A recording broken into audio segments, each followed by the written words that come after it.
Welcome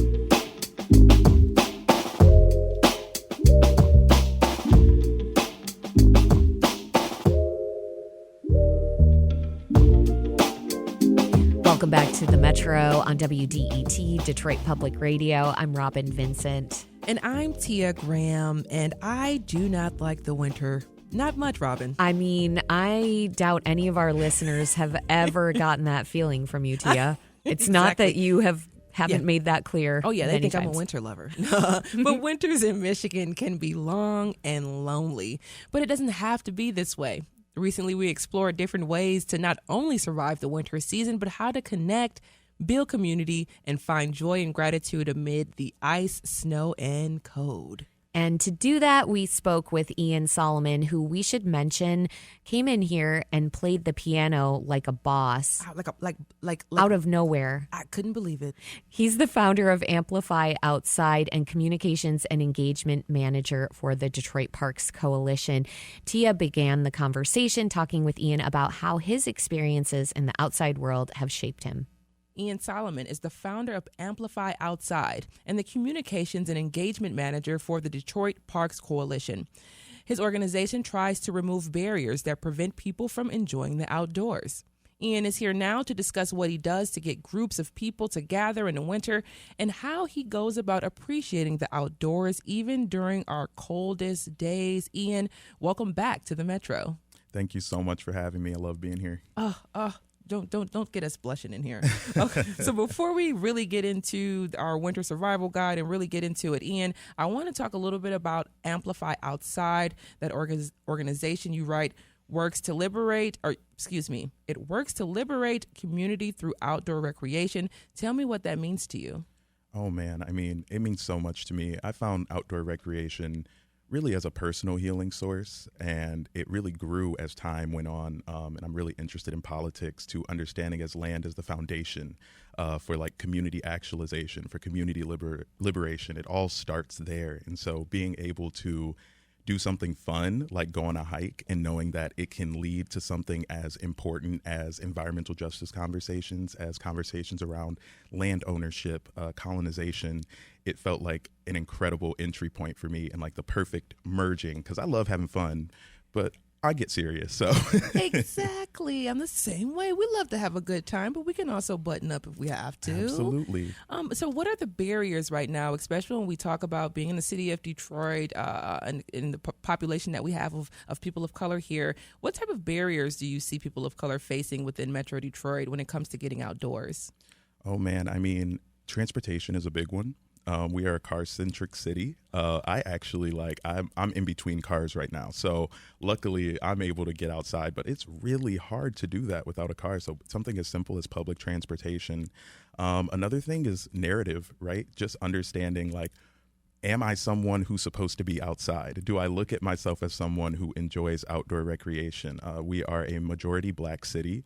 We know the narrative around Black people and outdoor recreation. So one of the biggest barriers here in the city, because we actually have a vast, amazing park system.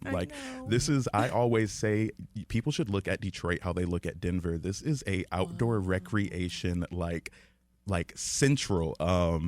And so what it really is just the conversation we have. We don't look at Detroit as Denver just because of that narrative. So that's what really Amplify Outside tried to attack, because I realized it was all out there to grab for us in so many ways. Like, there are these different economic and access barriers, but a lot of it was just seeing yourself there. Yeah, and when we think about that, because I was talking to folks here about that as well, trying to figure out how to approach the question of changing the narrative or changing the conversation that we have in the Black community about outdoor activities, what it means, what it looks like, and why in 2025 there's still the conversation of it's quote-unquote white people things. So how do we get past that?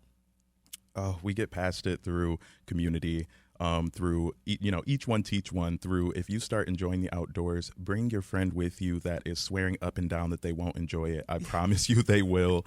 I've brought so many people, so many places where they're like, I'm not sleeping here. I'm not da-da-da. They can't wait to get back out and dig that hole so they can use the bathroom. Best practice, folks. It's practice and it's discipline. Oh, man. Yes. That one took me out. That one took me out. But you're just basically saying, like, we have to teach one. We have to take folks with us, grab them up and go. I mean, the first time I went camping about 10 years ago, didn't think I would enjoy it. We actually did real camping with a tent and on the ground, and I did not think I would like it. And I had the best weekend of my life, and I can't wait to do, camp again. And I kept going camping, and I continue to go camping.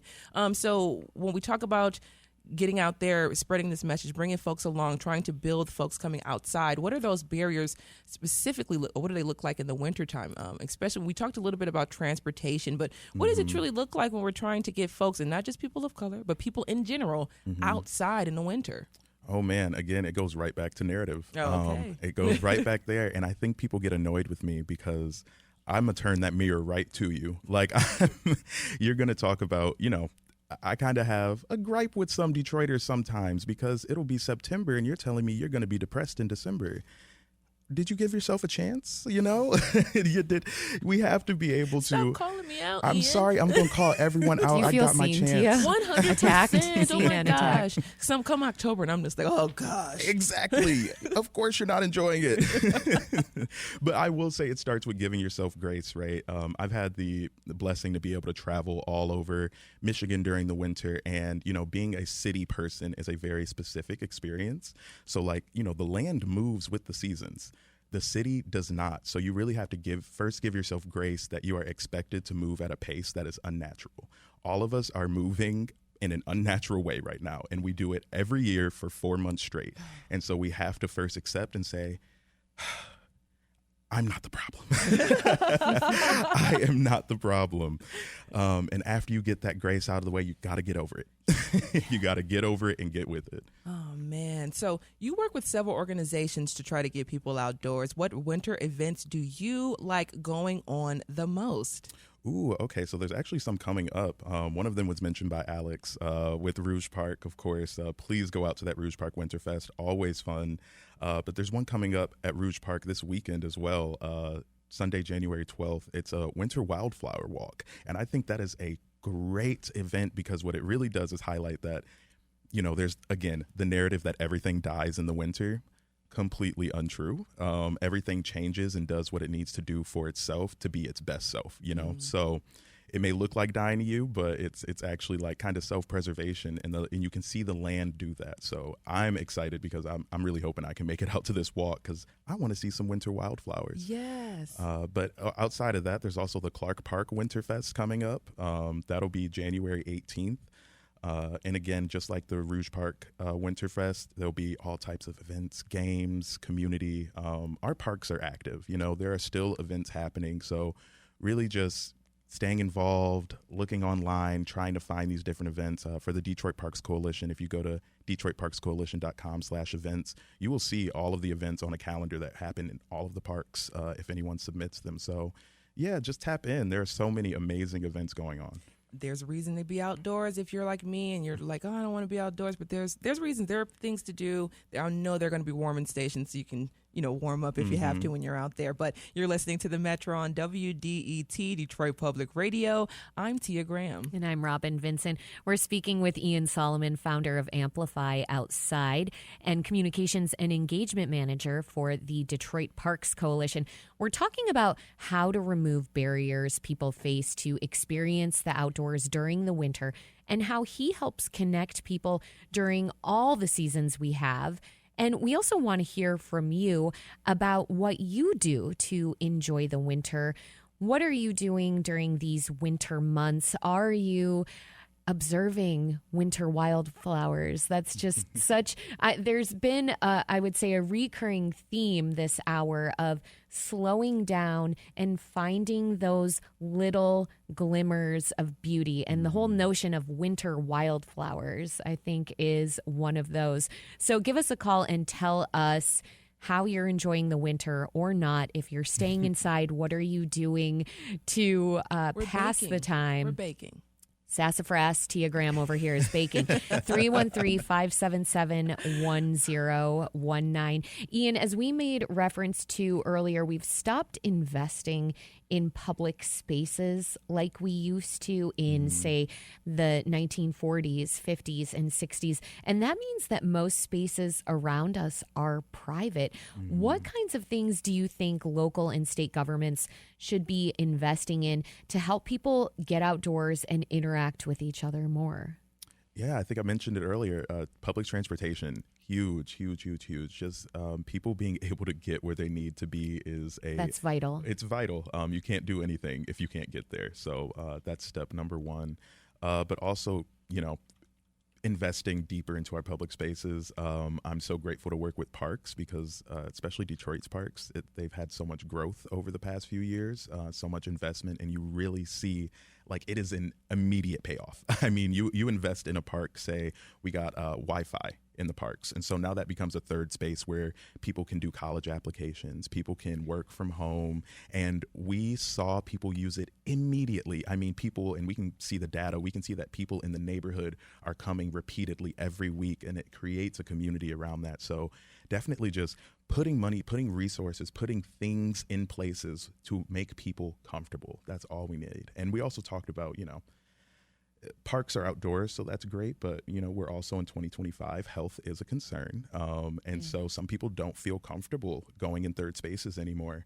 And so with that public transportation, it's all about accessibility, and that comes down to disability accessibility as well. If I'm disabled, if I'm immunocompromised, I'm not going to want to come to a third space. How do you make this a space safe for me? Yeah. It makes me think back to what you were saying about Denver versus Detroit. I was most recently living in Denver before I moved back to Detroit, and I utilized that amazing park system. And as soon as I moved back to Detroit, I had my eyes out for the parks. And I've been so happy to see the way that parks are growing and thriving in the city. But why do you think that like a city like Denver is known for its park systems? How does Detroit become a city known for its parks? Ooh, so many levels. It starts at home, starts with us pushing that narrative, but also starts with, state, local government agencies. We have Pure Michigan, and Pure Michigan, I'm gonna call you out a little bit. One of the things I want to say is like, I don't think there's enough focus on Detroit as a city and like what this city offers and what extends from it, right? We have the second most visited state park in the country in our city. It's an island park as big as Central Park. So yeah, just really highlighting that opportunity because as you know, in Denver, you go out to those mountains, you're still driving like 2 hours. You're going so far. And lots of people, you're not enjoying the solitude. Right. You're sharing those spaces very intimately with others. Yes. And the road is busy and all of that. And I come to Michigan, I'm like, why would anyone, I drive 2 hours, I can be at sand dunes on Lake Michigan. I drive 2 hours the other way, I can be on cliffs on Lake Huron. There are just like so many different environments in Detroit. And I think we should really highlight not just Michigan, but the way that these spaces extend from the city itself. So there's a lot of work to be done on the PR front for Absolutely. Michigan. Let's go to the phones and talk to Aisha. Thanks for calling the Metro. You're the owner of Opal Grove. Tell us about that. Hi. So Opal Grove Games is an inclusive tabletop game store here in Detroit. And we have kind of some of the same barriers in that I get a lot of Black people telling me, I don't know about all that. I just think that tabletop games, board games are a really incredible way for people to connect genuinely. And bonus for the folks like me who have maybe not jumped into the world of outdoor exploration, you can stay inside and be warm and play those games, or you can take a lot of them with you wherever you go. That's one of the power of parks is that you can do literally anything there. Anything that you might do inside, you can do in a park. Well, Almost. So in the last minute that we have, Ian, I know you really appreciate the federal dollars that have been invested in Detroit parks and how that has been truly transformative, particularly during the Duggan administration, and Mayor Duggan is on his way out. What do you want to see from the next mayor of Detroit when it comes to how they view and prioritize parks? Ooh, well, I will say there are some amazing people working in the parks in the city right now. So I would want a continuation of those people, a continuation of their passion. But also I'd like to see just more amplification, right? I mean, we're doing the Detroit Parks Coalition, the Detroit Parks and Rec. We're doing all we can to show people that these parks are on and they're full. But yeah, just show more people. Ian Solomon is the founder of Amplify Outside and the Communications and Engagement Manager for the Detroit Parks Coalition. Ian, thanks so much for joining the Metro. Thank you so much for having me. I really appreciate it.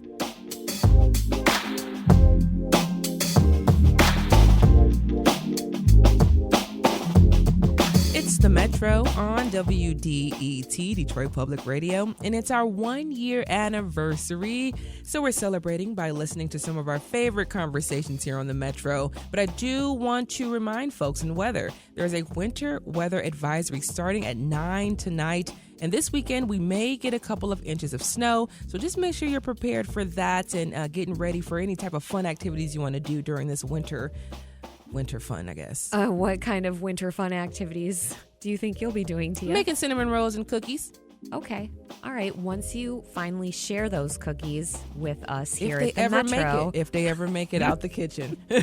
They never make it. There's a theme going on here. I don't know if listeners have caught on to this. The theme is we have an amazing cookie maker here on the show, and she does not share her cookies.